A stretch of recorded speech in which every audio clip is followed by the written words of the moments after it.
Today on Living Survival, we're going to take an honest look at the Leatherman Free P4 and whether or not you should own one. So today we're going to look at the Leatherman Free P4. This seems to be a multi-tool that people really like or they really dislike. Some of the cons that people have mentioned are certainly the price. Also, people have mentioned that the secondary tools remind them of the tools put in a Sidekick or Wingman and not quite as beefy as the tools in a Wave Charge Surge or Super Tool, for example. Outside here you have sort of this stamped casing for the handles. They say it is more ergonomic, and I actually like the form factor of it. Sort of goes back to the original multi-tool or the original Leatherman rather than the newer versions that kind of get a little bit thicker in one end, such as on the Wave. The model I received did come with a pocket clip. I know first models that shipped sort of had just like a little lanyard hole here, so the pocket clip is really nice. It is a deep carry pocket clip.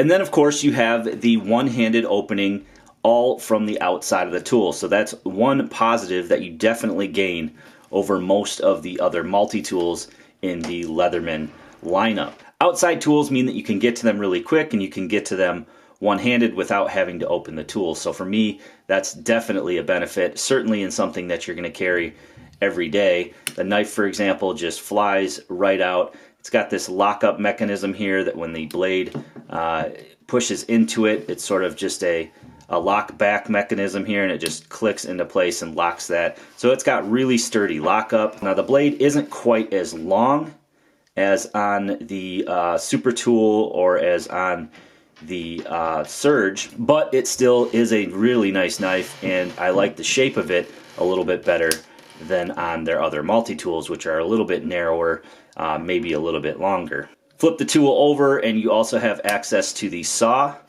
Again, a really nice saw. Now, no cons or anything like that with the saw. It still has a very, very sharp spine on it, so you could use that to strike a ferrocerium rod, which is something that I also often do. And then you can use your back finger here, similar to how I would use it in my left hand to get the blade. You can use that finger to pop out the scissors. Really nice scissors, although these aren't, again, as large as on the Surge. Really nice pair of scissors. They cut really well. They get the job done. And again, on the outside, it's really nice being able to do everything one-handed here, so we can flip it over, and then we have our serrated blade. Nice blade for when you need to cut rope or other things like that, and it serves as a backup blade, also having sort of this chisel tip on it. So the four main tools on this this free P4 I really like. I don't think that there's any cons versus the tools on some of the other models, even if they are maybe a little bit shorter. At the end of the day, it is a multi-tool, and it certainly will get the job done. Moving on to some of the other outboard tools here, again, being able to access them one-handed is really nice. You have sort of this little ridge here that you can push up on. It allows you to push those tools out, and then you can sort of just fan them out with your finger and get to the one that you want. So on this side here, we have just our regular flat-headed screwdriver and our Phillips-headed screwdriver. Now, as I mentioned earlier, some people have mentioned that the outboard tools here, the smaller tool set, has reminded them of something that's on the Sidekick or the Wingman, and at least for the flathead and the Phillips, it's not the case in my opinion. These are very thick, and if there was going to be thicker tools, it's nice that they did it with the flat-headed screwdriver, something that you might pry with. The Phillips head screwdriver, something that, you know, these are things that you're going to put more force and more effort and more torque into, so it is nice that they are thicker, and again, they're plenty thick to get the job done. You also have a cap lifter there on the Phillips head screwdriver, so that pretty much does it for this side of the tool. And then we can move on to the other side, which are thinner because they are packing 4 tools into this side instead of just the 2 on the other side. So you can see that these still have a decent amount of width. I can certainly see where people are coming from saying that they are less than optimal, but in my opinion, they are going to get the job done, and they do save a little bit of weight. So you've got a can opener here, pretty self-explanatory. It's going to get the job done. You've got a little file here. Now this file isn't as long or isn't full size as they are on some of the other models, such as the Super Tool and the Surge. However, again, it is going to get the job done. You would be able to service some blades or sharpen some things up with that file or file some things down. Now you notice that all three of the tips here are flat, so they can be used as screwdrivers. You got sort of a medium one there, a little bit larger one there. You've got a micro one here for something like eyeglasses or really small screws that you have to tighten.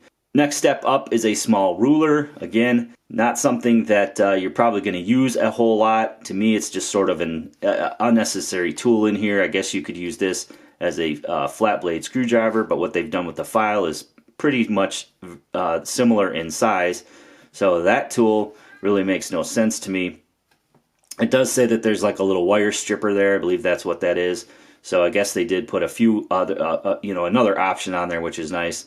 Now moving on to this awl, which is completely ridiculous. This is probably the worst tool on probably any multi-tool that Leatherman has done.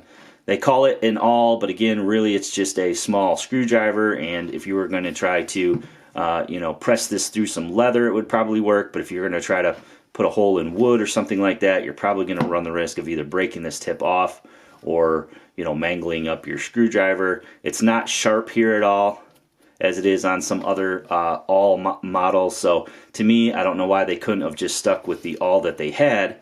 That was good enough in their other tools. Moving on to the plier portion of the tool, it is magnetic, which is nice. So it has magnetic retention there, and it doesn't have the stiffness that some of the other multi-tools have before you wear them in. Opening the pliers can also be done one-handed.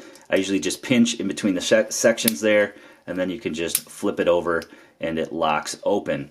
Again, you have a very decent set of pliers. It is not as full size as some of the other tools, but again, for an everyday carry multi-tool, it's going to do the job just fine, and it does still have the replaceable cutters that you're starting to see on the Plus models of the Wave, for example. Overall, it's a very sturdy tool and offers a complete tool set, in my opinion. Now, you can extend some of the other Leatherman tools in a kit form. For example, they have like the bit driver in the Wave that you can replace the bits and put different bits in. Again, you're going to have to carry those extra bits in order to do that. So I call those more of a kit tool, or something that you're going to have in a kit along with other tools.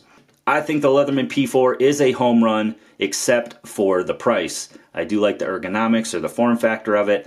All the tools, in my opinion, are sufficient enough for what you're going to use a multi-tool for. Now, if you are a really hard user, or you use this for your job or for trades, you may want to look into a more specialized tool. I also think that with any shortcoming that you may find on this particular tool, you're going to find that on all their other tools. I have yet to find the perfect multi-tool. As with any other gear that I review, I have yet to find the perfect flashlight that has exactly the right modes that I want, for example.